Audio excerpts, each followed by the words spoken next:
Our next speaker is Geeta Ramaswamy, and she will be talking to us about invasive plant management insights from bird telemetry. So if we can play Geeta's video now. Hi everyone, my name is Geeta and I'm here today to present insights from bird telemetry study that we did in an applied ecology project, which was invasive plant management. Most of you may know that invasive plants are plants that actually evolved in a different geographic range, and they were introduced to new ranges by humans intentionally or accidentally. And these species have now proliferated beyond their region of introduction and started harming indigenous species over there. All the plants that you see on this slide are invasive in India, and the last plant here is Lantana camera, the species that I will be talking about during this talk. Lantana has a very old history in India. It was introduced more than 200 years ago to India and was recognized very rapidly as a problem plant across forests of India. This plant, although in its entire introduced range across the world, has multiple methods of control, including chemical, biological, and mechanical means, still continues to be a problem plant. And one reason for this could be that we are not considering all the ecological factors that go into making an invasive plant invasive. For instance, when we are thinking of tackling an invasive species, we always imagine it as an invasion front, where there are plants which are moving along a front, either through vegetative or through vegetative means or through seeds. However, in long established species with a history of many decades of establishment, the way the invasion progresses is very different. The source plants are present all over the landscape, and we cannot treat it as an expanding front, which is why many of these methods, the chemical, biological, and the mechanical methods, even though they are effective in removing individual plants, are not very effective in curtailing invasion at the larger scale. Not only this, well-established species also have the opportunity to form associations with generalist mutualists, such as pollinators and dispersers that can adapt to a wide variety of nutritional sources. Lantana, for example, is very attractive to pollinators such as butterflies and to dispersers such as bulbuls, which ensure that there is lots of seed set, lots of fruit produced, and lots of seeds dispersed as well. Keeping this background in mind, we wanted to know whether dispersal by generalist avian frugivores actually affects invasive plant management. Can we expect generalist avian frugivores to bring back plants from source plants back into managed areas? To do this, we went to Rajaji National Park, which is in the state of Uttarakhand. This is a tropical seasonal forest, and many parts of the forest are invaded by Lantana. It finds a prime place in the forest management strategy, and it is regularly removed from these low-lying, seasonally flooded grasslands called chords through a particular method called the cut rootstock method, wherein the plant is damaged just under the soil surface, preventing it from sprouting back. At the time of this study, patches between 3 and 60 hectares in the different ranges of the forest were cleared before this study was started. So to understand whether Lantana was recolonizing managed areas, we did a few quick surveys across the forest. Firstly, we wanted to see if Lantana is regenerating in managed areas. And for this, we went to the managed chords, where we put quadrats and sampled within these quadrats the abundance and height of regenerating individuals.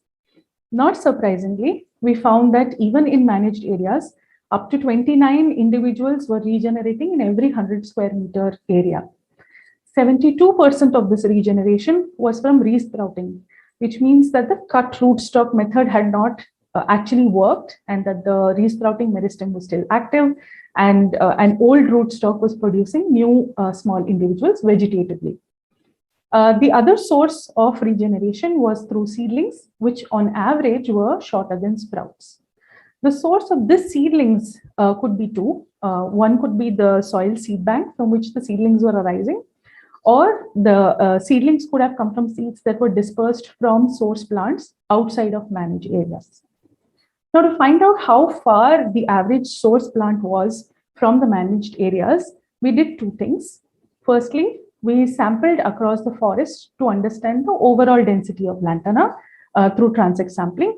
And we found that more than 1,300 stems were present per hectare in the Rajaji National Park. The second thing we did was to find out how far the centers of managed areas were from the nearest source plant. And this was again done using transects. And we found that the median distance to the nearest source plant in most of the managed chords is 20.6 meters. So what we concluded from this is that lantana is actually very widespread in the forest and source plants are rather close to managed areas. Beyond this, how were seeds reaching into the managed areas? This was the next question to answer. We decided to focus on two generalist avian frugivores that are known to associate with lantana. In other types of dry forests in India, tree watches were done, and it was found that the red-vented bulbul and the red-whiskered bulbul are two species that spend an inordinate amount of time foraging on lantana bushes, and they were also consuming lots and lots of fruits, and therefore likely to be very effective dispersers of the plant. Now, to understand how bulbuls were able to disperse, how far bulbuls were dispersing seeds from source or parent plants into managed areas, we did bird telemetry.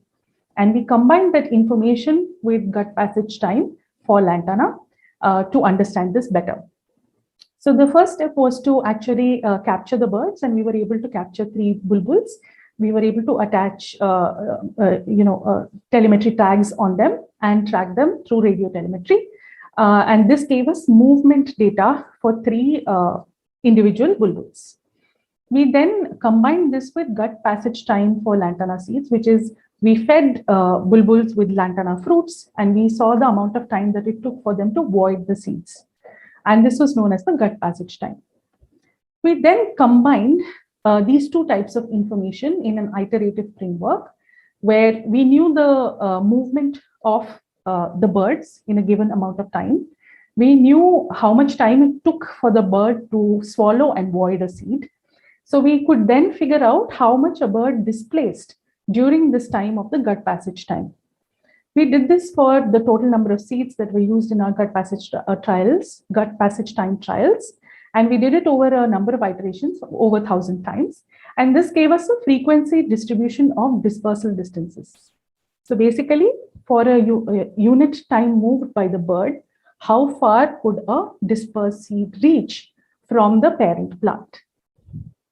And this is the results that we got. You can see from this graph that most of the seeds that were consumed by bulbuls actually landed very close to the parent plants, between 0 and 50 meters from the parent plants. And there were extremely few seeds that reached a much further distance of up to 700 meters.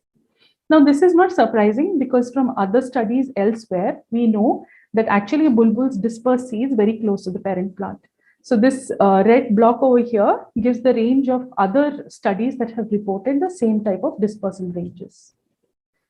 Now, if we were to look at this in the context of how far the centers of managed areas in Rajaji are from source plants, then we find that the median distance of 20.6 meters is bang in the middle of this range of distances.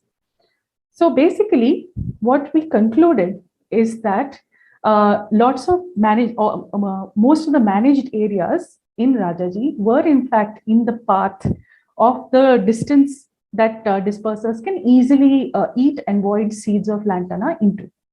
So as long as there were source plants near managed areas that were within the median dispersal range by bulbuls, we can expect to keep getting regeneration through seeds in managed areas. So can we apply then this knowledge to devise better management strategies for lantana, given that it's a long established, widespread species associating with generalist frugivores that can disperse seeds right back into managed areas? So here is our suggestion for protected areas. First is to prioritize the area within the protected area where we need to exclude lantana completely. Now, the entire protected area might be too large to achieve this. So it would be good to prioritize areas within the protected area where we just cannot do with any lantana. We then need to continue controlling bounds over many, many years till such time that source plants are very far from the centers of managed area. And this can be achieved by, let's say in the first bout, clearing out lantana from the managed area of interest. In the next bout, clearing out more area around the previously cleared area. And in the next bout, clearing even more area around the earlier managed area, such that there are these layers of management that are happening. And how do we determine this extra area that is that we have to clear around the earlier managed area is that this should be at least the median distance that birds can disperse seeds from parent plants or source plants back into managed areas. So the aim here is to make the source plants as far away as possible from the managed areas. And this was our suggestion to the forest department in managing lantana going henceforth. And these are the insights that we got from bird telemetry and how they disperse lantana into managed areas. So thank you. This project was done at the Indian Institute of Science with the support of CSIRO Australia and DST India. Thanks. I'll take questions.